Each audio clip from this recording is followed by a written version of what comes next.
प्रभु यीशु मसीह हम सब के साथ बना रहे। हम आज देखेंगे कि परमेश्वर मरीन किंगडम के बारे में क्या बोलता है।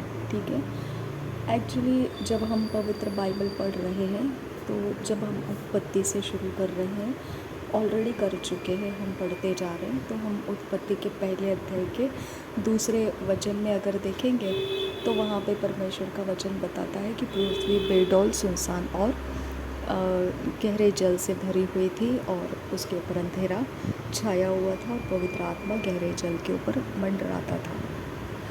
अगर परमेश्वर ने स्वर्ग और पृथ्वी बनाया था तो ये जल कहाँ से आ गया? स्वर्ग में और पृथ्वी में परमेश्वर ने जो जल था उसको डिवाइड कर दिया। बाद में जब 3 वचन से आगे देखते हैं तो वो डिवाइड कर दिया। जब डिवाइड किया तो आधा जल आकाश के ऊपर चला गया और आधा जल पृथ्वी के ऊपर समंदर के नाम से जाना जाता है। ओके, यहाँ पे एक चीज़ हमको समझ में आना है कि अगर दूसरे अध्याय में दूसरे वचन में अगर हम देखते हैं कि परमेश्वर गहरे जल के साथ डील कर रहा है, उसने अपने कब्ज़े में ले लिया, गहरे जल को अपने कब्ज़े में ले लिया, क्योंकि नूह के समय में जो बाढ़ उसने खोला था वो बाढ़ उसने आकाश के झरोखों को खोलने की वजह से और समंदर के सोतों को खोलने की वजह से वो बाढ़ नूह के समय में उतर आया था। तो पानी का कनेक्शन परमेश्वर के साथ है, परमेश्वर के कंट्रोल में है। हालेलुया। पानी का कनेक्शन, चाहे समंदर रहे चाहे ओशंस रहे, पानी का कनेक्शन परमेश्वर के साथ कनेक्टेड है। ओके, और जब हम एक बात को समझेंगे कि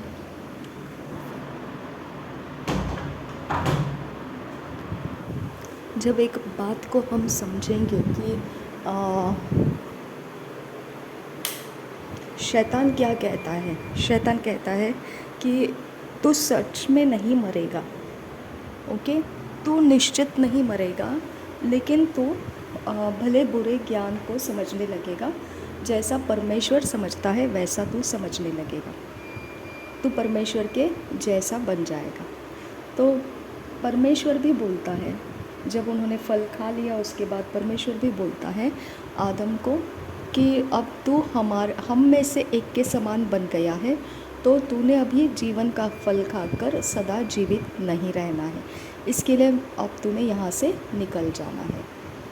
ओके, तो तू सदा जीवित नहीं रहे, जीवन का फल तू खा ना ले, इसके लिए तुझे अब इसके बाहर भेज रहा हूँ और यहाँ तू जाकर खेती करना है। तो मनुष्य को तो खेती करने के लिए ही बोला था परमेश्वर ने, और उसको उत्पन्न करने के पहले ही परमेश्वर ने बोला था मनुष्य खेती करने के लिए अभी तक अवेलेबल नहीं है। लेकिन वो मनुष्य अलग होने वाले थे जो मनुष्य खेती करने के लिए जाने वाले थे। ओके, तो उसने आदम और हव्वा को एक्चुअली देखा जाएगा, अभी हम अब्राहम और सारा तक पहुँचे हुए हैं। तो अब्राहम और सारा का जो पॉइंट स्टार्ट होता है, ये आदम और हव्वा के ऊपर रखा हुआ प्लान था परमेश्वर का। ओके, और जैसा उत्पत्ति में पहले अध्याय में 26 वचन में हम देखते हैं कि परमेश्वर ने ये कहा कि हम मनुष्य को बनाएं, तो परमेश्वर ने वो आदम और हव्वा को बनाया था। लेकिन अब जब वो फेल हो गए, उसके बाद परमेश्वर ने नूह को वो कांटेक्ट पॉइंट बनाया कि अब वो मनुष्य है। ओके, आदम और हव्वा का जो सृष्टि था परमेश्वर का, वो कांटेक्ट ख़त्म हो गया। नूह को फिर उत्पत्ति के पहले अध्याय के 26 वचन का शुरुआत मिला। वहाँ नूह का जनरेशन फिर आगे आया, क्योंकि आदम का जनरेशन आबेल और काइन था, लेकिन वो फॉलन जनरेशन हो गया था। और नूह का जनरेशन परमेश्वर ने ऐसा बाहर लाया कि अब ये उत्पत्ति की शुरुआत का मनुष्य है। तो आदम का और हव्वा का कैंसलेशन होकर नूह स्टार्टिंग पॉइंट आ गया।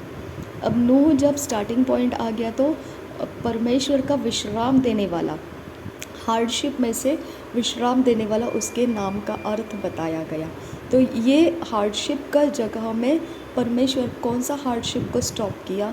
जो भूमि का उपज बोला गया था कि उसे ऊंट कटारे देगी, वो हार्डशिप था मनुष्य के ऊपर, उसको खून पसीने के साथ मतलब पसीना बहाते हुए उसको हार्डशिप करके उसको खाना पड़ेगा और गर्भ की पीड़ाएँ उठेगी। ये सारा कठिन समय, श्राप का समय जो था तो मनुष्य के ऊपर डाला गया था, तो वहाँ उसको रेस्ट देने के लिए नूह आ गया है। तो वो सच में रेस्ट हो गया, क्योंकि नूह के वक्त में सारे अधर्म के काम करने वालों को परमेश्वर ने नाश कर दिया। ओके, पानी के नीचे, बाढ़ के नीचे नाश किया। हम पूरी तरह से क्लियर माइंड के साथ इसे समझना है। पानी के ऊपर परमेश्वर का कब्जा है। रिदान इको बनाहुल्ला रहा कसा अदन किन बे इको बनाहला रबाहो को सियान तो कंबर हुल्ला रहा कसा। पानी के ऊपर परमेश्वर का कंप्लीट कंट्रोल है, कंप्लीट कंट्रोल। कोई सैटनिक किंगडम पानी का इस्तेमाल नहीं कर सकता है, किसी भी प्रकार से नहीं कर सकता है। आकाश के ऊपर वाला पानी, आकाश के नीचे का पानी, दोनों परमेश्वर ने कंट्रोल में लिया है। और जो सूखी भूमि है उसको भी परमेश्वर ने कंट्रोल में लिया है। परमेश्वर का कंट्रोल सब कुछ के ऊपर है, सारी सृष्टि के ऊपर परमेश्वर का कंट्रोल है। ओके, ये एक तसल्ली की बात हमको मन के अंदर समझ लेनी है। ये तसल्ली की बात इसीलिए समझ लेनी है क्योंकि सैटन ने क्या बोला यीशु मसीह को? सैटन ने बोला कि जो तू ऐश्वर्य देखता है ना, ये वैभव जो देखता है ना तू, ये सब मेरे कंट्रोल में है। मेरा मन जिसको चाहता है उसको मैं दे देता हूँ। तूने मुझे नमन करना है तो मैंने तुझे ये वैभव दे देना है। देखो, परमेश्वर का जो वैभव है, ओके, परमेश्वर का जो ऐश्वर्य है वो शैतान ने कंट्रोल में ले लिया। ओके, जब आदम ने फल खाया था तो वो भले बुरे ज्ञान का फल था, लेकिन भले बुरे ज्ञान का फल परमेश्वर ने बोला था तूने नहीं खाना है। जब उसने परमेश्वर के वचन का आज्ञा तोड़ा तो आदम के ऊपर वो वैभव था। आदम जिसको देना चाहेगा वो उसको दे सकता था। शेदारा का लरबाहो को सियांगुरा रिदान एको बनाहुल्ला रहा का सियांगुरा। ओके, आदम जिसको मन चाहेगा उसको वो दे सकता था। मनुष्य जिसको मन चाहेगा उसको वो वैभव दे सकता है। वो मनुष्य के नियंत्रण की सारी सृष्टि थी वैभव। ओके, सारा ऐश्वर्य जो है, आज जो हम एक एक रुपया के लिए तरसते हैं, आज हम जो बिज़नेस फेल में तरस जाते हैं, नौकरी ढूंढने में तरस जाते हैं, सब जगहों में हम तरस जाते हैं कि हमारा जीविका जो है, हमारा कोई घमंड नहीं रहा। ओके, किसी के पास करोड़ों की कोठी है तो हम उसको एकदम सिर के ऊपर चढ़ा देते हैं, बस ऐसा लगता है कि वो कुछ और चीज़ बन गई है। ओके, अगर किसी के पास एक रुपया भी नहीं है तो हम उसे इतना तुच्छ जानते हैं कि बस वो तो गया, उसका कोई वैल्यू ही नहीं है। इतना वैभव, ऐश्वर्य का इतना पावर है। ओके, वेल्थ का इतना पावर है। वो पावर परमेश्वर ने जैसे आकाश तारांगन बनाया, सूरज बनाया, और साथ में देखो महानद बहाया था उसने, है ना। तो महानद को उसने बहाया तो महानद के 4 स्ट्रीम्स जब निकले, हिदकिल जो नदी थी वो जिस जगह से होकर जाती थी, कुश को घेर कर जाती थी, वो हिदकिल नदी, सॉरी हिदकिल नहीं, पीशोन। ओके, पीशोन नदी जो है 11 वचन, दूसरे अध्याय का 11 वचन, पीशोन नदी जो है वो हवीला नाम के सारे देश को जहाँ सोना मिलता है घेरे हुए है। उस देश का सोना चोखा होता है, वहाँ मोती और सुलेमानी पत्थर भी मिलते हैं। ओके, और हिदकिल तीसरी नदी का नाम है। दूसरी गीहोन है जो कुश को घिरा हुआ है, और हवीला को घिरा हुआ पीशोन है, और कुश को घिरा हुआ गीहोन है, और हिदकिल जो है अश्शूर के पूर्व की ओर जाती है, और चौथी नदी का नाम फरात है। ओके, तो इस तरह से हम देखते हैं कि वहाँ पर नीलमणि, चोखा सोना, ये सब नाम वहाँ पर लिखा हुआ है। हमको एक बात को समझ में आना चाहिए, जब परमेश्वर सृष्टि कर रहा था ना मनुष्य का, तो मनुष्य के साथ ये सारे बहुमूल्य चीज़ें, अभी हमको उसको नाम देने के लिए बहुमूल्य बोलना पड़ता है, क्योंकि वो मिलता नहीं है आसानी से। वो बहुत रिच थिंग्स हैं, ओके, काफ़ी रिच थिंग्स है जो साधारण इंसान उसको पाने की कोशिश नहीं कर सकता है। वो उसके लिए सिर्फ एक सपना ही रह सकता है। आपको पता है ये क्यों? क्योंकि उसको आउट ऑफ रीच रखा है परमेश्वर ने, मनुष्य के आउट ऑफ रीच रखा है, मनुष्य के पहुंच के बाहर रखा है। ओके, हमको एक अच्छा बिजनेस चाहिए। मनुष्य जब सोचता है मुझे एक अच्छा जॉब चाहिए, मुझे एक अच्छा बिजनेस चाहिए, मुझे एक अच्छा घर चाहिए, मुझे एक अच्छा, सब कुछ अच्छा अच्छा अच्छा वो सोचता है, लेकिन उसको प्राप्त करने के लिए उसको टटोलना पड़ता है संसार के अंदर। मुझे जो चाहिए वो कहाँ मिलेगा? वो एग्जैक्ट लोकेशन नहीं बता सकता है, वो एग्जैक्ट उसके कंडीशन नहीं बता सकता है। वो एग्जैक्ट तरह का बताने का जो आत्मा है, वो प्रोफेसी का आत्मा हम बोलते हैं, प्रॉफिट्स के पास वो आत्मा होता है। ओके, जो एग्जैक्ट बताते, एग्जैक्ट लोकेशन, एग्जैक्ट टाइमिंग। आज तक तो प्रॉफिट्स ही ये सारे काम करते हुए आए, तो इसीलिए हम क्या बोलते हैं कि वो प्रॉफिट्स के पास वो स्पिरिट है। लेकिन आप देखो, प्रॉफिट्स के पास अगर ये स्पिरिट है, तो इसका मतलब क्या है कि सच में संसार के अंदर एग्जैक्ट जगह में हमको होना ज़रूरी है।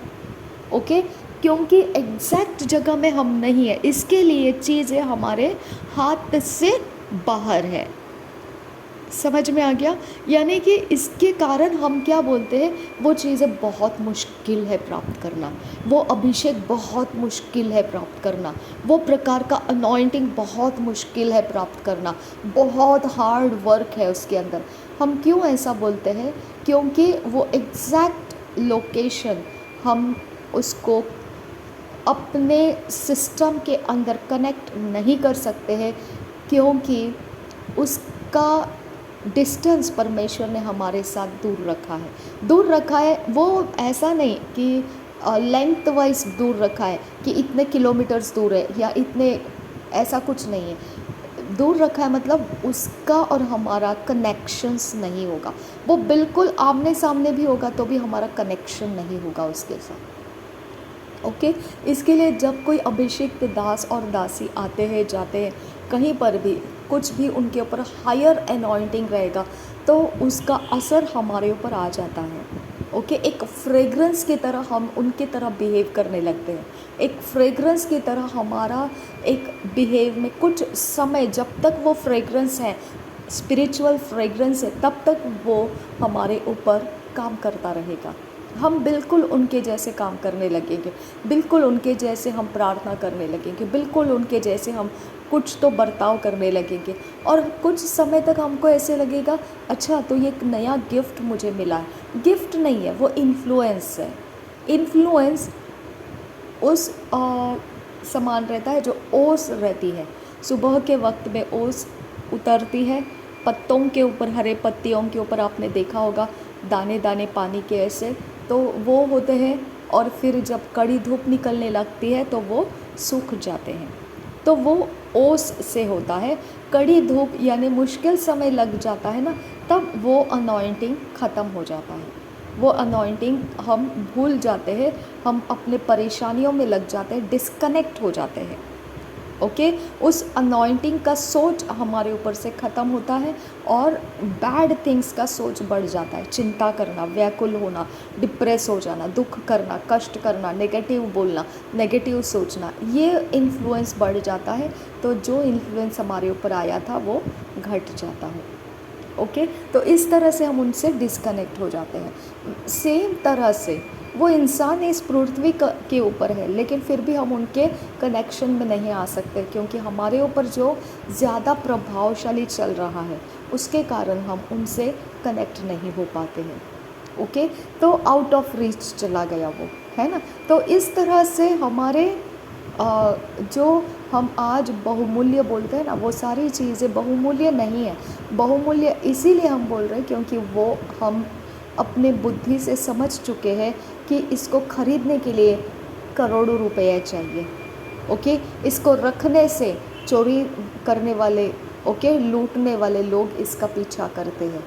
ओके, तो यहाँ ये क्यों लूटने के लिए पीछा करते हैं? आपने कभी सोचा चोरी करने वाले क्यों पीछा करते हैं? किसी का कुछ भी चीज़ को छीनने के पीछे क्यों लगते हैं? मरीन किंगडम का है वो, इसके लिए। समझा? क्योंकि शैतान ने वश कर लिया उस वैभव के ऊपर। हालेलुया। और शैतान वो वैभव को छीन लेता है मनुष्य से, इसलिए छीन लेता है क्योंकि वो वैभव शैतान चाहता है कि शैतान को नमन कर तभी तुझे मिलेगा, नहीं तो तुझे नहीं मिलेगा। अगर तूने प्राप्त भी करके रखा है तो वो छीनने के लिए आ जाता है, चोरी करने के लिए आ जाता है, नाश करने के लिए, घात करने के लिए आता है। वो वैभव में हमको रुकने नहीं देता है क्योंकि वो वैभव का हमारे साथ डिस्कनेक्शन है। ओके, वो वैभव का हमारे साथ का कनेक्शन ब्रेक हो चुका है क्योंकि परमेश्वर ने जब बोला था वो हमने तोड़ दिया। उसने बोला था ये फल नहीं खाना और तब हमने वो फल खाया। तो उस समय वो आदम और हवा ने जो काम किया उसके कारण क्या हो गया? शैतान के पास वो वैभव चला गया। अब शैतान चाहता है नमन किए बगैर तुमको नहीं मिलेगा। और परमेश्वर का वचन क्या कहता है? स्वर्ग के राज्य में जो आता है वो वॉयलेंस के साथ, एग्रेशन के साथ स्वर्ग के अंदर की चीज़ों को लेता है। जब स्वर्ग देता है तो पृथ्वी को मिलता है।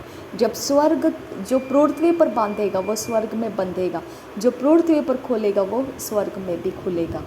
अब स्वर्ग में क्या खोलना है, पृथ्वी पर क्या खोलना है, ये वाला एरिया अलग है लेकिन वैभव का एरिया अलग है। ओके, लेकिन कनेक्शन उसने दाऊद की चाबी बताया। ओके, मैं दाऊद के घराने को और दाऊद को चाबी दिया है, दाऊद के पास चाबी है। हालेलुया। तो ये सारी चीज़ें हम इकट्ठा करेंगे ना, ये सारे थ्रेड्स को हम इकट्ठा करेंगे ना, तो हमारी समझ में आएगा शैतान कर क्या रहा है। ओके, मेरी प्रॉपर्टी के ऊपर इतना ज़ोर है मेरे रिश्तेदारों का कि उनको ऐसा लगता है बस ये इसका मालिक नाम इसका जो है यहाँ पे नहीं आना है। उनको बिल्कुल जलन है, कुछ नहीं चाहिए मेरे नाम पे, ना मुझे खाना मिलना चाहिए, ना पैसा मिलना चाहिए, मेरा पूरा लाइफ ख़त्म हो जाना चाहिए, मुझे ठीक से कपड़े नहीं मिलना चाहिए, मैं एकदम दरिद्र अवस्था में निकल जाना चाहिए। इतना डीप डिज़ायर है, डीप डिज़ायर। ओके, और वो डिज़ायर ना वो मुंह खोल के बोलते नहीं है, वो ऐसा बोलते नहीं है किसी को भी, और वो खुद भी नहीं जानते होंगे कि शायद वो खुद भी नहीं जानते होंगे कि वो मरीन किंगडम से कनेक्टेड है। हालेलुया। कोई भी आपके चीज़ को लेके जाता है, कोई भी आपके चीज़ को मांगता है या उसको ढूंढता है, जैसे ही घर में प्रवेश करेंगे सब देखेंगे ये क्या है, ये क्या है, ये क्या है, ये क्या है, ये क्या है। मरीन किंगडम से कनेक्टेड है वो, क्योंकि वैभव का जितना चीज़ है ना, मरीन किंगडम उसको छीनना चाहता है। वो चाहता है कि शैतान को नमन कर तभी तुझे मिलेगा, नहीं तो जो है वो भी तेरे से निकाल लिया जाएगा। ओके, मरीन किंगडम अपनी ताकत को इस तरह से इसीलिए दिखाता है, इसीलिए चोरियाँ होती है, बड़े बड़े डाके पड़ जाते हैं। ओके, डॉक्यूमेंट्स में अफरा तफर कर देते, फ्रॉड कर देते हैं, क्योंकि उनको पता नहीं है कि मरीन किंगडम उनको चला रहा है, मरीन किंगडम के वो गुलाम है। अगर आप मसीह हो और ऐसा कर रहे हो, किसी के घर में जाते हो, ये क्या है, वो क्या है, वो क्या है, आप मरीन किंगडम है, कनेक्टेड है आपके अंदर। अगर मरीन किंगडम कनेक्टेड है ना, तो व्यभिचार कनेक्टेड है आपके साथ। अगर मरीन किंगडम कनेक्टेड है ना, तो शरीर की वासना, जीविका का घमंड, आँखों की अभिलाषा कनेक्टेड है। अगर ये तीनों चीज़ें कनेक्टेड है आपके साथ और आप प्रभु के काम भी कर रहे हो और ये तीनों चीज़ों के साथ भी चल रहे हो, तो आप गुनगुने मसीह हो जाओगे। आपको प्रभु यीशु मसीह एक दिन बोलेगा, तूने भले ही मेरे नाम से बहुत कुछ किया होगा लेकिन मैं तुझे पहचानता नहीं हूँ, क्योंकि परमेश्वर बोलता है मैं पवित्र परमेश्वर हूँ। हम बाइबल को क्या बोलते हैं? पवित्र बाइबल बोलते हैं, राइट। पवित्र बाइबल का मतलब क्या होता है? परमेश्वर सबसे पहला शरीर के बारे में जो ज्ञान था उसी को आदम को बोला था नहीं करना। उसको सबसे पहला ज्ञान क्या मिला? जैसे ही फल खाया तो वो नंगा है, एक दूसरे के नंगापन उनको दिखाई दिया। नूह के बेटे ने, हाम ने नंगापन देखा और उसने बाहर आके बोला, तो सुनने वालों ने व्यभिचार की बात को सुना ना, तो वो पापी नहीं ठहरे, लेकिन देखने वाला, आंख से देखने वाला पापी ठहरा, वो श्रापित हो गया। हाम का पुत्र कनान श्रापित हो गया। ओके, तो ये जो है ना, ये स्पिरिचुअल क्या कहते हैं ना, स्पिरिचुअल टक्स बोल सकते हैं। ओके, स्पिरिचुअल चुनाव बोलते हैं ना, ऐसा। ओके, एक टक्स बोल सकते हैं, ठीक है। कैसे कैसे वो कहीं कहीं पे ऐसे चुन लग जाती है, ऐसे प्रकार का एक टक्स लग जाता है कि उधर क्या मुड़ जाता है स्पिरिट में, हम नहीं समझ सकते। अब हमने नेकेडनेस देखा, लेकिन मुंह से आकर बोला, मुंह से बोला, वो शेम और ये पे नाश नहीं हुए, लेकिन आंख से देखा वो नाश होगा। समझ में आ रहा है आपको? तो इस तरह से आपको पवित्र बाइबल को समझना है। परमेश्वर ने व्यभिचार को हमसे अलग किया था। और रिबांदिगा सियाल रबाउ का सियान तो कंबर हो लरहा का अदन किन बे एक बना लरबा हो को इकती नरबाहन तरह लरबा का। अगर कभी भी देखो, सबसे पहला आप प्रभु यीशु मसीह को देखो। प्रभु यीशु मसीह आया हुआ था, लेकिन वो धन दौलत समृद्धि सब कुछ के पीछे नहीं था। वो बोल रहा था, जो भी वो काम कर रहा था उसको टैक्स भरना पड़ा था। उसने मछली के मुंह से लेकर आया टैक्स, उसको रोटी और मछली खिलाया लोगों ने, उसने लोगों को मछली और रोटी खिलाया। ओके, और उसने दाखरस बना के दिखाया। तो प्रभु यीशु हमारा डिपेंडेंसी जो है ना, इस अर्थली किंगडम के ऊपर हमारा डिपेंडेंसी जो है, जो उत्पत्ति में परमेश्वर ने हमारा डिपेंडेंसी लगाया था कि तुमको अगर भूख लगा तो ये पेड़ के पत्ते, ये हरी पत्तियाँ, हरी पौधे और ये फल फ्रूट, ये सारे तुम्हारे लिए बनाए हुए, और वो देखने में भी बहुत अच्छे लगते हैं, सुंदर, मन को भाने वाले हैं, और तुम इसे खा सकते हो। सिर्फ ज्ञान का फल नहीं खाना, क्योंकि जिस दिन तुम खाओगे उसी दिन तुम मरोगे, निश्चित अवश्य मरोगे। समझा आपको? तो ज्ञान का फल एकमात्र ऐसा फल रखा था परमेश्वर ने कि तुम नहीं खाना।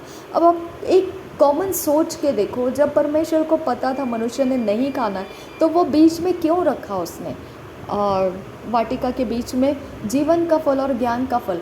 जीवन के फल के बारे में उसने कोई बात नहीं कहा। इसका मतलब परमेश्वर जीवन के बारे में निश्चिंत है, वो खुद जीवन है, वो खुद लाइफ है, परमेश्वर खुद लाइफ है।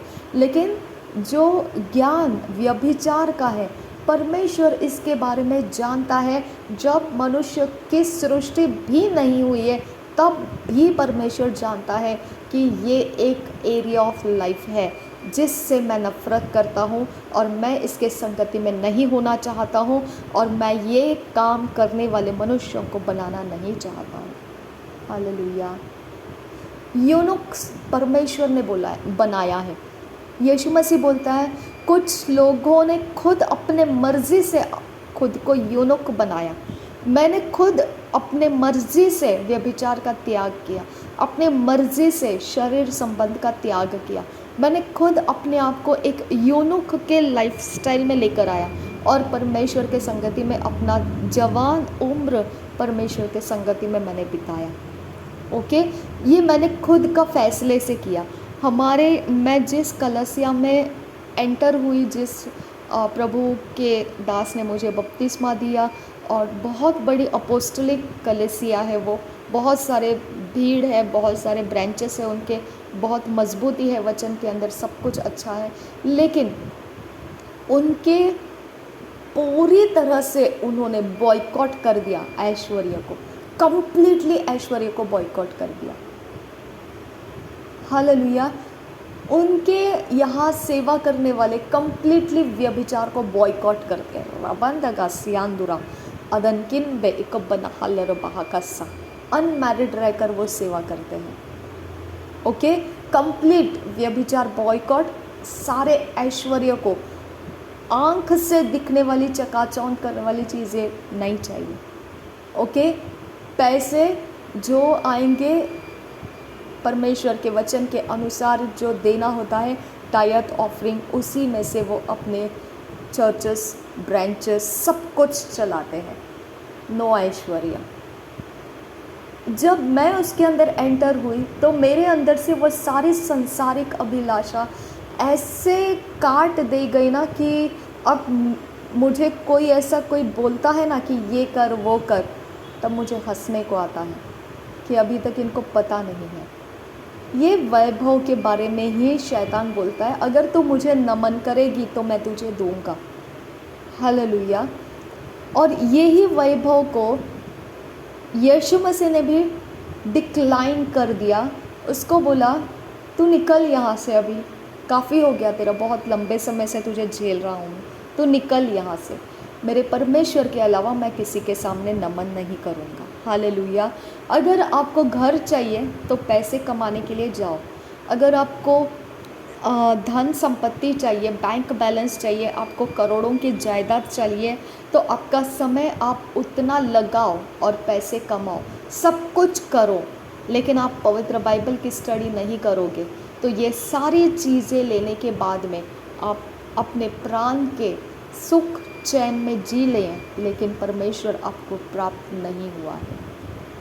ओके, तो हम क्या करते हैं पता है, ये कलसिया ने मुझे वैसा ट्रेन किया। 2.5 ईयर का प्रोडक्ट हूँ मैं। ओके, इन्होंने मुझे ट्रेन किया। कोई मेकअप की ज़रूरत नहीं है, तो खुद में ब्यूटीफुल है। तुझे कोई ऐश्वर्य की ज़रूरत नहीं, तेरे अंदर यीशु मसीह तेरा गहना है। ओके, और तेरा सुंदरता परमेश्वर का राज्य है।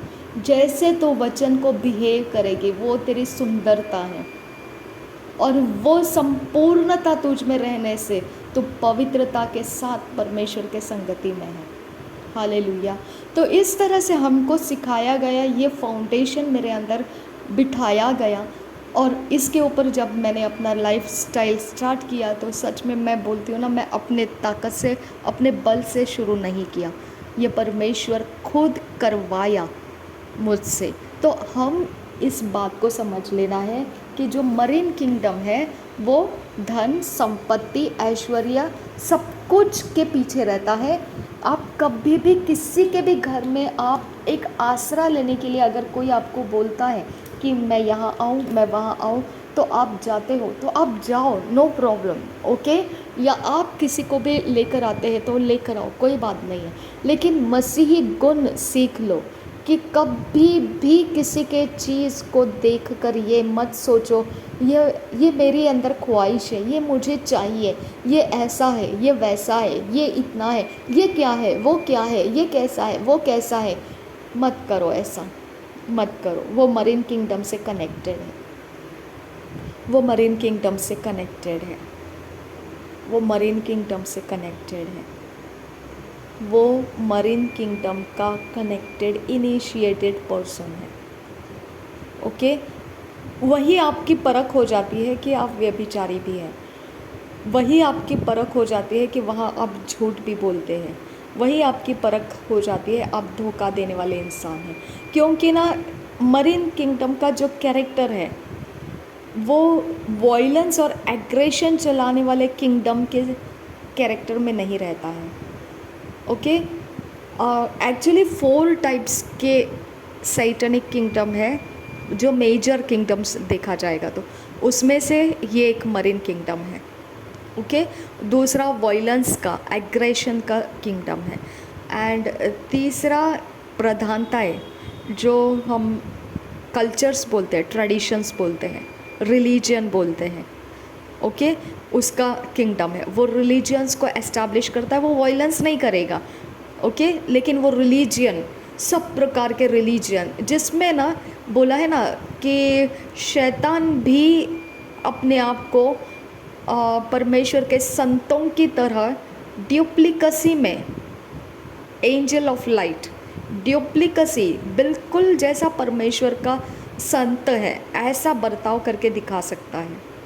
वो टाइप के रिलीजियंस जो पूरी सभ्यता का जीवन जिएंगे पूरी तरह। अब पवित्रता आपको पता है क्या है? जहाँ व्यभिचार नहीं है वो पवित्रता है। ओके, पवित्रता है। तो इस तरह से वो जिएंगे। उस जहाँ पे व्यभिचार नहीं है तो उसके कोई भी गुण भी नहीं रहेंगे। झूठ नहीं बोलेंगे, धोखा नहीं देंगे, किसी का नुकसान नहीं करेंगे, और दान करेंगे, भूखों को खिलाएंगे, गरीबों की सहायता करेंगे। सारे प्लस पॉजिटिव पॉइंट भंडार उनके पास रहेगा। ऐसे किंगडम है एक। ओके, और चौथा एक किंगडम है, वो अब मुझे याद नहीं है उसका कैरेक्टर क्या है। तो शैतान ना कैरेक्टर कैटेगरीज में रखा हुआ है। ओके, अब मरीन किंगडम के लोग ना जो है वो रिलीजियसनेस में जो किंगडम चल रहा है सैटन का, तो उस किंगडम के लोग मरीन किंगडम के साथ मेल मिलाप नहीं करते हैं। ओके, जो एग्रेशन के साथ है मरीन किंगडम उनके साथ मेल मिलाप नहीं करते हैं। ओके, वो अपने अपने जगह की अथॉरिटी और पोजीशन के अंदर के चीज़ों के ऊपर ही वो अपनी सारी लेन देन करते हैं। अगर आप बिजनेस में जाकर देखोगे तो ये चारों किंगडम के अंदर आपको सिर्फ मरीन किंगडम के लोग ही मिलेंगे, और सारे लोग मरीन किंगडम ही है। जितना बिजनेस दुनिया भर में फैला हुआ है कोई दूसरा नहीं मिलेगा आपको, सब मरीन किंगडम के मिलेंगे, सब मरीन किंगडम के। जितना पॉलिटिक्स में या कहीं पर भी कुछ चीज़ें ऐसी है जहाँ पर प्रधानता रखी जाती है, ओके, जहाँ पर अथॉरिटी एस्टैब्लिश की जाती है, राज्य के ऊपर कुछ बनना है, राष्ट्रों के ऊपर कुछ बनना है, ओके, ये कंप्लीट देश के ऊपर कुछ बनना है, वहाँ अबद्दोन जो वायलेंस एग्रेशन की किंगडम है वो काम करती है। फिर रिलीजियंस, हर प्रकार के रिलीजियंस, हर प्रकार के अलग अलग अलग अलग अलग रिलीजियन, वो एक किंगडम अलग प्रकार का है। वहाँ आपको अलग कैरेक्टर मिलेंगे। और एक किंगडम है, मुझे उसका याद नहीं आ रहा है एग्जैक्टली कैरेक्टर क्या है। सबके कैरेक्टर अलग अलग हैं। ओके, तो हमको इस बात का हमेशा ध्यान रखना है। संसार के अंदर आप जॉब करने क्यों जाते हैं? पैसे चाहिए। संसार के अंदर आप घर खरीदने के लिए पैसे जमा करना है। संसार के अंदर रोटी मिलने के लिए काम करने की ज़रूरत है, पैसे की ज़रूरत है। हर चीज़ मनुष्य से अलग हो चुकी है, मनुष्य उसे प्राप्त नहीं कर सकता है। लेकिन मेरे यीशु मसीह ने मछली और रोटी को मल्टीप्लाई करके दिखाया और बताया कि अब तुमको उसके ऊपर डिपेंड नहीं होना है। पानी के दाखरस बनाकर उसने दिखा दिया, अब तुम्हारी ज़रूरतों को तुम अपनी जगह में क्रिएट कर सकते हैं। उसने मछली के मुंह से सिक्का लेकर दिखाया, अब तुम अपनी ज़रूरतों को इस तरह से इस्तेमाल कर सकते हो। हमको वो स्पिरिचुअल एक्टिविटीज़ करने का प्रैक्टिस करना बहुत ज़रूरी है, बहुत ज़रूरी है। इसके लिए परमेश्वर क्या बोलता है? तुम मांगो तो मैं तुमको दूंगा। तुम्हारे सिर के ऊपर के बाल तक मैंने गिनती करके रखे हैं। क्या तुम नहीं जानते कि फूल जो एक दिन में मुरझा जाता है, फिर भी मैंने उनको कितनी कलरफुल ऐसे कपड़े पहनाए। तुम पृथ्वी के ऊपर जो पक्षी है उसको देखो, वो कभी खत्ते नहीं बनाते, कुछ नहीं करते हैं, फिर भी उनको मैं उनके समय पर दाना देता हूँ। लेकिन आप देखो हर एक मसीह के अंदर ये एक रोना है। ये रोना मसीह होने के बावजूद उनके पास ये रोना है कि आज मेरे पास राशन नहीं है। ओके, आज मुझे भूखा पेट सोना पड़ेगा। आज मुझे फास्टिंग में ही रहना पड़ेगा, आज मैं इसका इंतज़ाम नहीं कर सकता हूँ, ये बिल पेमेंट आज मैं नहीं कर सकता हूँ, आज मेरे घर को मैं नहीं ख़रीद सकता हूँ क्योंकि मेरे घर के ख़रीदने के उतने पैसे मेरे पास नहीं। हर एक चीज़ के लिए वो मरीन किंगडम का सब वैभव के वंचित है। वो हर एक चीज़ के लिए मसीह होने के बावजूद। ओके, यहाँ पे मैं आपको बताना चाहती हूँ, मांगो तो तुम्हें मिलेगा। परमेश्वर के पास मांगने के लिए बोला है। वो बोलता है मैं स्वर्ग का पिता हूँ तुम्हारा। अगर पृथ्वी का पिता अपने बच्चों को मांगने पर सही चीज़ें देता है तो मैं तुम्हें क्यों नहीं दूंगा। मैं तो तुम्हारा स्वर्ग का पिता हूँ। हमको मरीन किंगडम की ज़रूरत नहीं है। आपको गिटार चाहिए, परमेश्वर से मांगो। आपको घर चाहिए, परमेश्वर से मांगो। आपको पैसे चाहिए, परमेश्वर से मांगो। आपको कपड़े चाहिए, परमेश्वर से मांगो। आपको कहीं आना जाना है, गाड़ी खर्च चाहिए, परमेश्वर से मांगो। शर्मिंदा करना या शर्म महसूस करना ज़रूरत नहीं है, परमेश्वर से मांगो। हालेलुया। लेकिन आप परमेश्वर से नहीं मांगते हो, आप यहाँ वहाँ सब छान मारते हो और फिर पूछते हो ये क्या है, ये क्या है, ये क्या है। और जब मन लग जाता है किसी चीज़ के ऊपर, बस उसको निकाल कर लेकर जाते हैं। सोचते तक नहीं है कि ये ऐसे करना क्या पवित्र वचन के अनुसार है या नहीं। हालेलुया।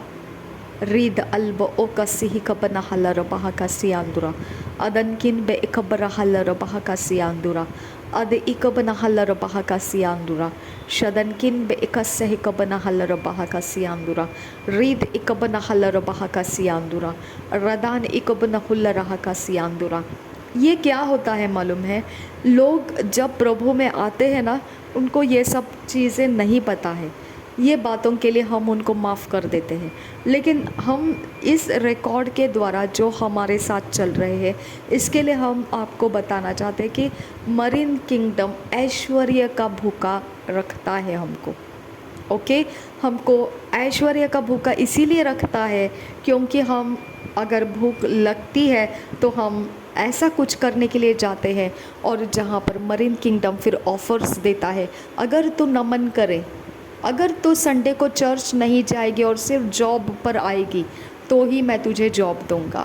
हाँ, अगर तू संडे का मीटिंग छोड़ देगी और मीटिंग में संडे का जो चर्च है छोड़ देगी और हमारा जो ऑफिशियल वर्क है उसके अंदर बैठेगी तो फिर तेरा सब कुछ टकाटक।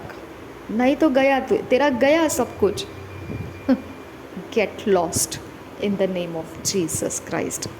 ओके, अगर संडे को तूने हम लोगों का ऐसा ऐसा नहीं सुना और तू चर्च जाके अपना काम करके आएगी, फिर ये हमारा ऐसा ऐसा है, तो गया तेरा, फिर कुछ नहीं हम कर सकते। Okay, no problem. हालेलुया। कितनी सारी धमकियाँ चर्च के बारे में आती है आपके पास, कितनी सारी धमकियाँ आती हैं। क्या, कौन है ये लोग? मरीन किंगडम के लोग हैं। प्रॉपर्टी चाहिए तो चर्च जाना छोड़ दें, हमारा मीटिंग अटेंड कर।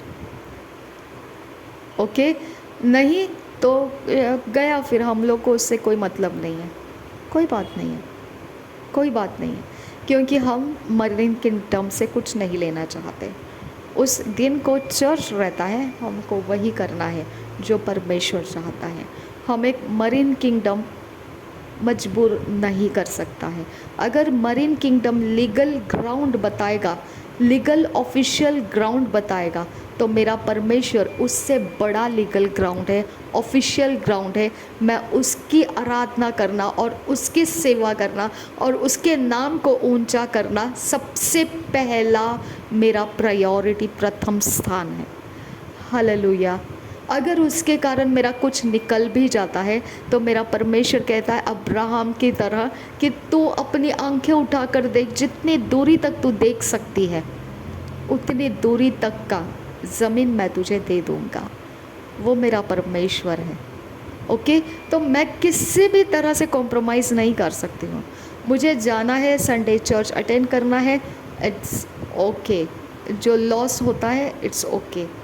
ओके, मैं उसके बारे में कोई कॉम्प्रोमाइज़ नहीं कर सकती हूँ, क्योंकि जो संडे को अरेंज करके हमको चर्च मिस करने को मजबूर कर रहा है, वो मरीन किंगडम है, वो मरीन किंगडम है। ओके, तो हम इस बात को अगर नहीं समझेंगे और उस किंगडम के अथॉरिटी का जो निचला लेवल का अथॉरिटी है, शैतान अथॉरिटी को समझता है, वो आपका कुछ नहीं बिगाड़ सकता है। जब आप बोलोगे आई एम सॉरी, ये मेरा चर्च का समय है, मैं नहीं रुक सकती हूँ, आपको रोक नहीं सकता है वो आपका कोई नुकसान नहीं कर सकता है, कुछ नहीं कर सकता है, क्योंकि शैतान अथॉरिटी को समझता है। हालेलुया। धमकियाँ शैतान इसीलिए देता है ताकि आपका प्राण हिल जाए। इसके लिए बोला है ना, जो चट्टान पर बंधा घर है वो आंधी और तूफान से टक्कर खाता है लेकिन गिरता नहीं है। ओके, तो ये सारी धमकियाँ जो देते हैं ना कि अगर नहीं आया तो ऐसा हो जाएगा, वैसा हो जाएगा, ये कर देंगे हम, वो कर देंगे हम, तो ये टक्कर लगा रहा है। वो उसको पता नहीं है, वो चट्टान को टक्कर लगा रहा है, वो चट्टान उसको नाश कर देगा, चट्टान उसके ऊपर गिरेगा और उसको चकनाचूर कर देगा। उसको पता नहीं है, वो सिर्फ आवाज़ करने वाले, खनखनाने वाले बर्तन हैं। पता नहीं है उनको कि परमेश्वर गिरेगा तो बहुत डेंजर हो जाएगा। ओके, इसके बजाय उनको परमेश्वर की सेवा करने दो। फ़िरौन का काम आप याद करो। परमेश्वर ने इज़राइल को छुड़ाते वक्त मिस्र में 9 दिन जो 9 बार जो चमत्कार किए, याद करो उसको। फ़िरौन के पास इतने सारी शक्तियाँ का गैदरिंग था, कलेक्शन था उसके पास।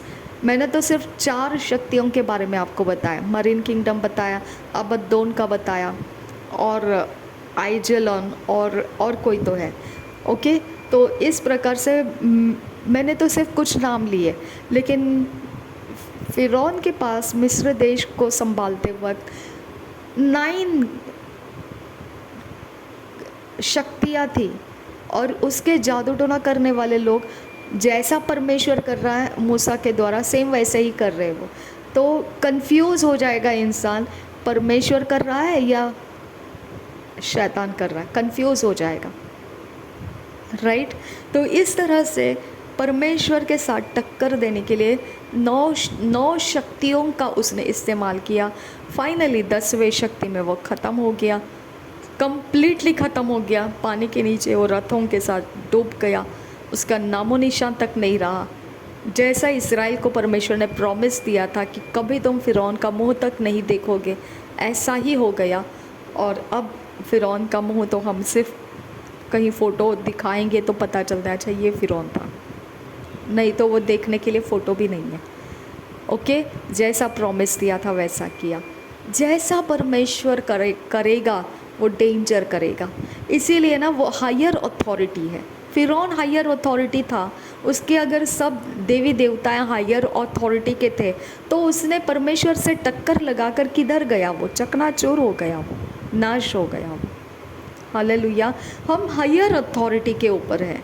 ओके, अब लीगली बोलेंगे ना तो हमको जॉब के ऊपर, अगर हम बड़े डेसिग्नेशन के ऊपर है, बहुत बड़ी अधिकारी पद के ऊपर है, तो अगर उन्होंने भी हमारे ऊपर डाल दिया फोर्स कि नहीं संडे को ये अरेंज हो गया है, इसको हमने अटेंड करना ही करना है, just stop the nonsense.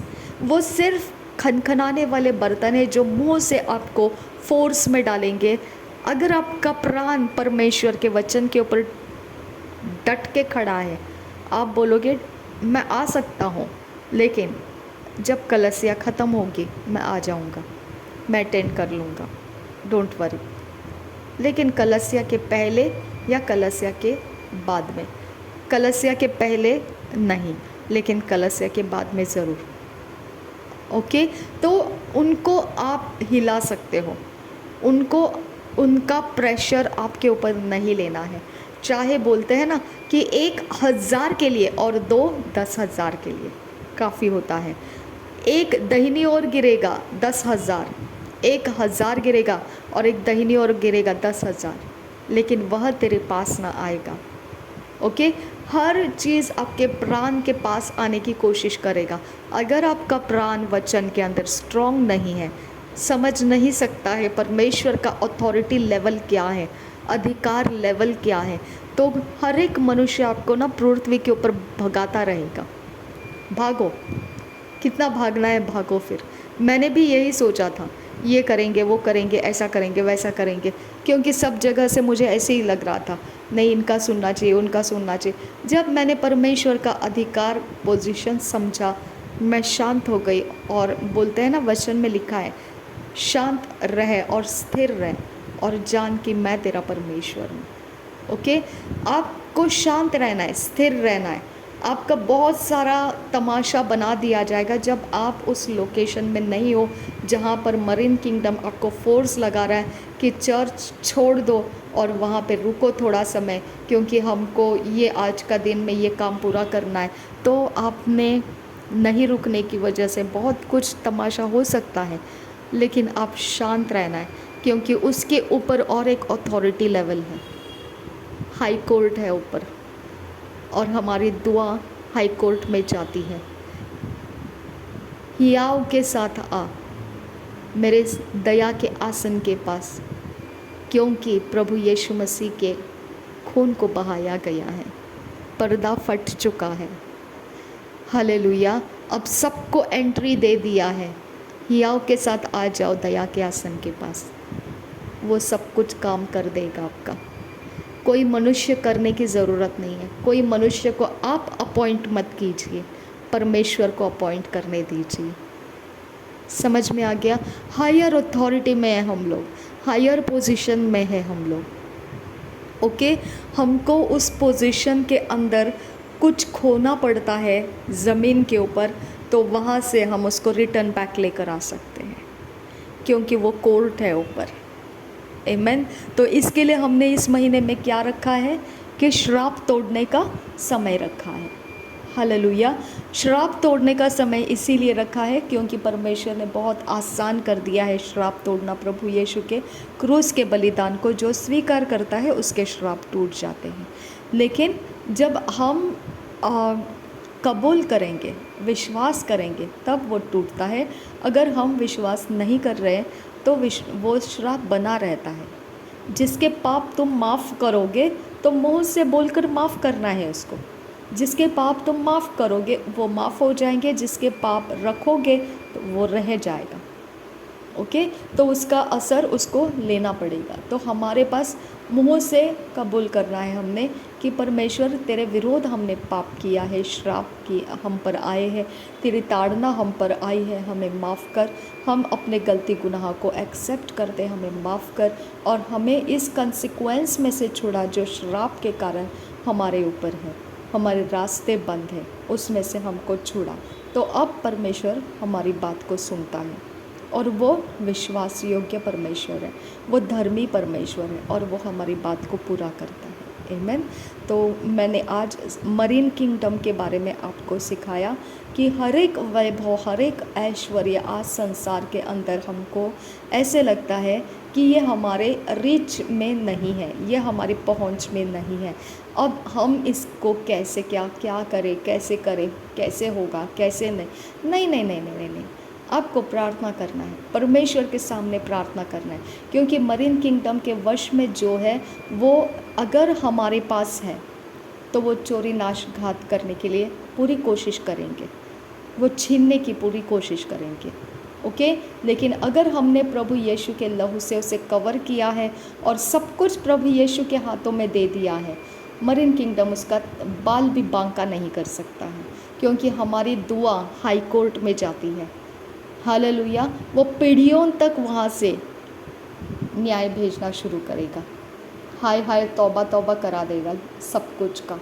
Okay, तो इस तरह से हमको अपने पोजीशन में डट के रहना है, अटल रहना है, डगमगाना नहीं है। जब हम पवित्र बाइबल को अभी पढ़ेंगे आगे, 22 चैप्टर तक हो गया हमारा, 23 स्टार्ट कर रहे हैं, तो हमने अभी तक का जो है लेवल वो देखा।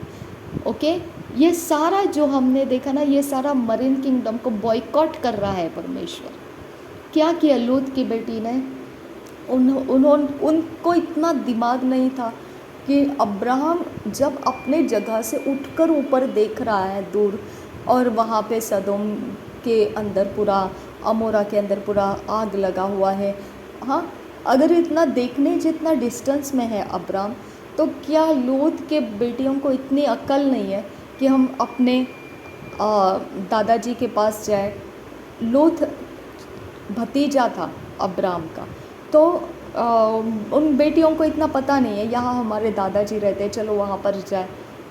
उनकी अकल ये क्यों काम कर गई कि ऐसा ऐसा गंदा काम कर दे? क्योंकि वो स्पिरिचुअल किंगडम ऑलरेडी है। परमेश्वर व्यभिचार से अनजान नहीं है, नेकेडनेस से अनजान नहीं है, ओके, वेश्यागामी से अनजान नहीं है, ओके। परमेश्वर ये सारी गंदी आत्माओं को जानता है, वो ऑलरेडी वो आत्मिक जीवन को वो जानता है। और इसके लिए जल के ऊपर परमेश्वर का आत्मा मंडरा रहा था पहले अध्याय के 2 वचन में, क्योंकि परमेश्वर का आत्मा उस जल को व्यभिचारी दूषित प्रकार के कामों से भरना नहीं चाहता था, वो पवित्र रखना चाहता था, ओके। तो इस प्रकार से परमेश्वर इससे वाकिफ़ है, और वो सारी चीज़ें परमेश्वर ने बोला ज्ञान के फल को तूने नहीं खाना है, बाकी सब ठीक है। उसने जीवन के फल के बारे में एक तनिक बात भी नहीं बोली, लेकिन ज्ञान के फल में अवश्य बोला तो मर जाएगा, यानी उसके ऊपर से परमेश्वर का प्लान ख़त्म हो गया। हालेलुया। हमको ये बात यहाँ तक समझ में आना है, जो कुछ चल रहा था वो मरीन किंगडम का पावर चल रहा था, और परमेश्वर मरीन किंगडम के साथ फाइट कर रहा था। अगर प्रकाशित वाक्य में जाओगे ना, तो वहाँ फिर से ये फाइट को कंप्लीट दी एंड, उसने बोला जो व्यभिचारिणी है, व्यभिचारिणियों की माता, ऐसा भी बोला है उसने, ओके। वहाँ पर वो ऐसी पड़ी हुई है, मैं उसको ऐसा करूँगा, वैसा करूँगा, इस तरह से करूँगा, इस तरह से उसने बातें किया है। ये मरीन किंगडम के साथ का फाइट यहाँ तक हमको समझ में आता है। बाबेल का टावर बन रहा था, मरीन किंगडम से कनेक्टेड था, ओके। तो सब कुछ जो अभी तक हम देखा मरीन किंगडम से कनेक्टेड था। मिस्र देश मरीन किंगडम से कनेक्टेड है, क्योंकि वो काफ़ी रईस था, बहुत सारे धन संपत्ति समृद्धि के साथ था। और पता है आपको एक बात और, परमेश्वर ने 6 अध्याय में वचन क्या बताता है परमेश्वर का, कि उस समय दानव रहा करते थे, ओके। यानी परमेश्वर ने जब मनुष्य की सृष्टि की और मनुष्य की सृष्टि बढ़ती जा रही थी पृथ्वी के ऊपर, परमेश्वर बोलता है उस समय दानव रहा करते थे। दानव डिफरेंट स्टोरी है, और जो ये लोग स्वर्गदूत और मनुष्यों के पुत्रियों के द्वारा जो संतान पैदा हुए वो अलग है। दानव जाति मरीन किंगडम के अंदर के हैं, ओके। दानव जाति पृथ्वीवासी नहीं है, वो मरीन किंगडम के स्पिरिट्स है, ओके। दानव का ये रहता है ना कि वो पृथ्वी पर भी रह सकते हैं, वो पानी के अंदर भी रह सकते हैं। उस ये कारण से ना जितना फ्लड भी आया तब भी देखो दानव जाति हमको पलिश्तियों के बीच में गोलियात जो था वो दानव जाति का था। और फिर परमेश्वर ने ये भी बोला कि जो अरामियों का अधर्म अभी तक पूरा नहीं हुआ है, यानी कनान जो था श्रापित किया था, नूह ने कनान को श्रापित किया था। कनान के वंश है ये लोग, अरामी, हित्ती, बहुत सारे नाम हैं, ओके। तो ये सारे जो हैं कनानियों का वंश है, हाम का वंश है, ये हाम का वंश है, कनानियों का नहीं, हाम का वंश है, ओके। तो हाम के वंश के अंदर के ये लोग, जबकि परमेश्वर ने तो यपेत, हाम और शेम को तो आशीर्वाद दिया था, उनके साथ तो वाचा बांधा था कि अब से मैं कभी भी पृथ्वी के ऊपर जल वृष्टि नहीं करूँगा, और जब तक सूरज रहेगा, तब जब तक पृथ्वी रहेगा तब तक धूप और सूरज चलता रहेगा, और बारिश आती रहेगी और फसल उगती रहेगी, ओके। तो ये सारा परमेश्वर ने ऑलरेडी बोल दिया था। तो ये कहाँ पर हाम को श्रापित किया? हाम का जनरेशन ऐसा कैसा निकला जो मिस्र देश को जानने लगा। मिस्र देश के सारे कैरेक्टर आप देखोगे तो व्यभिचार से भरे हुए हैं। अब्राम जो है वो बोलता है कि मैं इस देश के अंदर से नहीं जाऊंगा, क्योंकि हो सकता है कि वो मेरी पत्नी की सुंदरता को देखकर ये लोग मुझे मार डालेंगे और मेरी पत्नी को अपने साथ ले लेंगे। तो उसने साराई को बोल के रखा था, तू बोलना कि मैं तेरी बहन हूँ। ओके, तो इस तरह से, यानी वो अब्राम की बहन है, इस तरह से उसने सारा को सिखा के रखा था। ओके, रिदाल इराबाहा का सियांदुरा, ये एक तरीका है कि हमको समझना है कि ये कहाँ से ये लोग इतने रिच बने। मिस्र बहुत रिच था। ओके, सारे मनुष्य जातियों में रिच जो था वो मिस्र देश था। बाकी लोग भी थे, लेकिन वो अन्य जाति ही कहा गया है उनको भी, क्योंकि उनके अंदर जायंट्स लोग भी थे और स्वर्गदूत और मनुष्यों के पुत्रियों के साथ ब्याह करके जो संतान उत्पन्न किए वो माइटी मैन भी उसमें थे। इसके लिए परमेश्वर उनको अन्य जाति बोल रहा है। और हमको भी नया नियम में अन्य जाति ही कहा गया है, क्योंकि हम भी कहीं ना कहीं ऐसे ही लोगों में से है जहां हम जानते नहीं हैं हमारा ब्लड किस ब्लड ग्रुप के ब्लड रिलेशन में कहाँ हमारा ब्लड लाइन है, हम नहीं जानते हैं। हाम के कनेक्शन में है या शेम के कनेक्शन में है या यपेत के कनेक्शन में, हम नहीं जानते हैं। ओके, लेकिन एक बात को आप समझ सकते हैं, जब आबिल और काइन का जन्म हुआ, काइन का कैरेक्टर अलग था, आबिल का कैरेक्टर अलग था। परमेश्वर ने जब मनुष्य को बनाया तो ये सोचकर बनाया कि वो खेती करे, ये सोचकर नहीं बनाया था वो पशुपालन करे।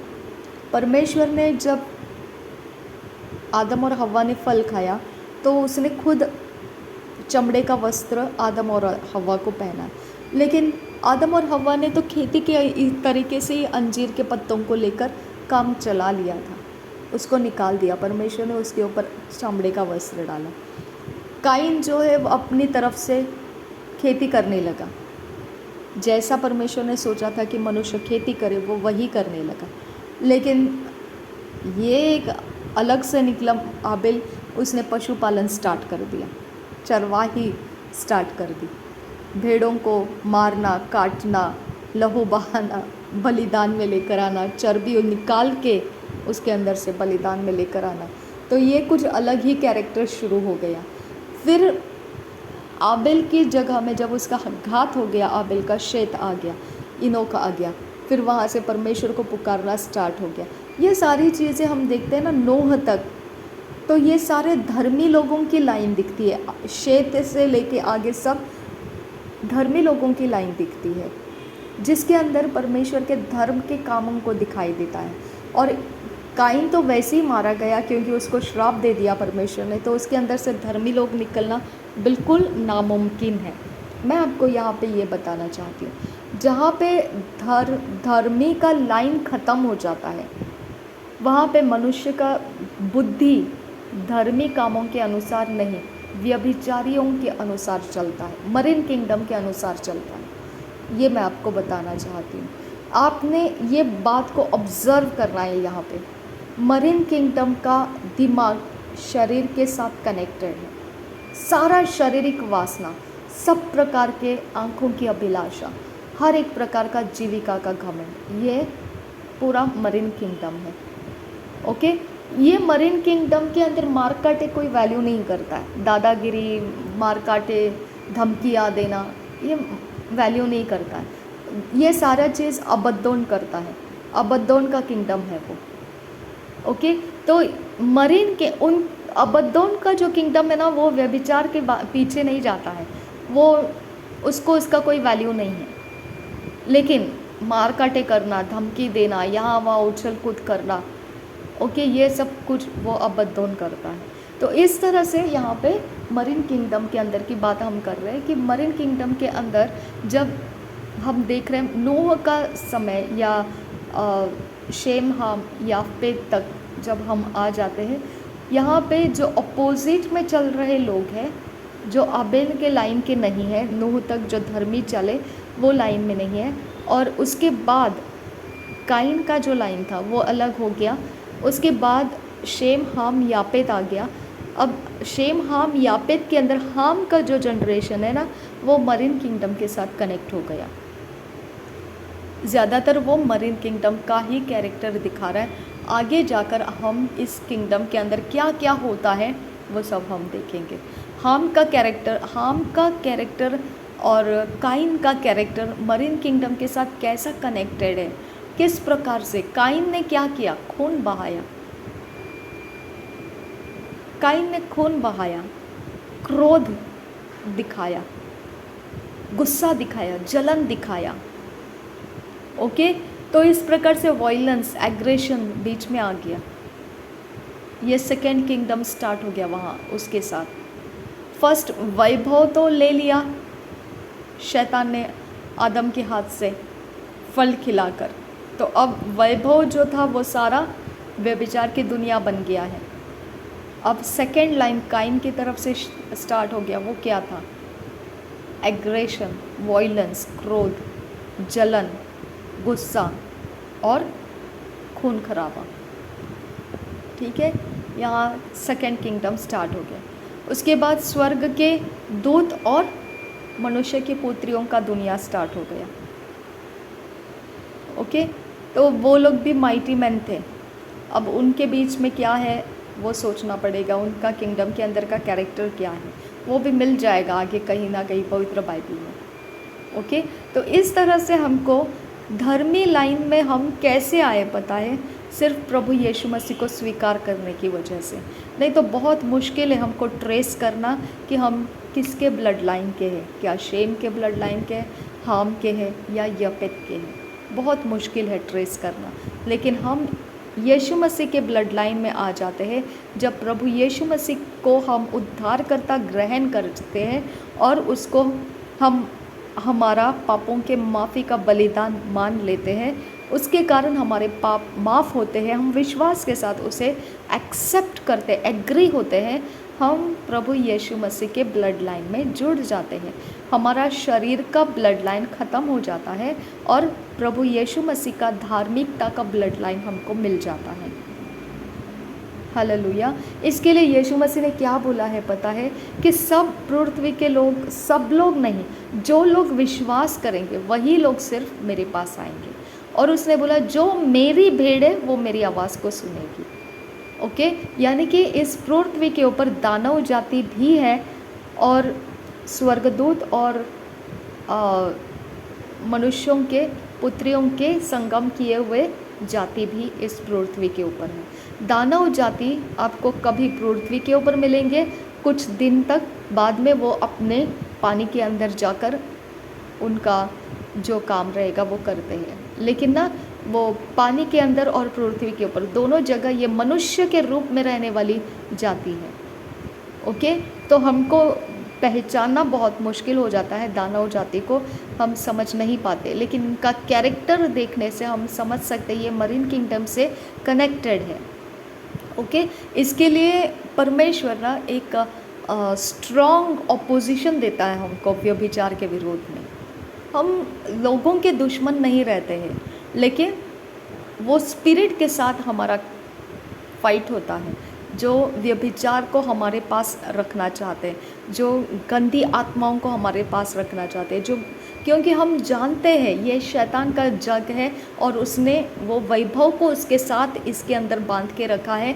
जब तक हम उसके संगति में नहीं हो जाएंगे गंदे काम करने के लिए, तब तक वो हमको कोई ऐश्वर्य, कोई वैभव हमको मिलने नहीं देगा। अगर हम ऐसे गंदे, लुचपन, मतवालेपन, ये सारे गंदे काम करना शुरू करेंगे, फिर वो सब कुछ हमको देना शुरू करेगा। वो परमेश्वर का बैरी है और हमारे अंदर से उसका विरोध होता है ना, तो ये सख्त विरोध पवित्र आत्मा की निशानी है।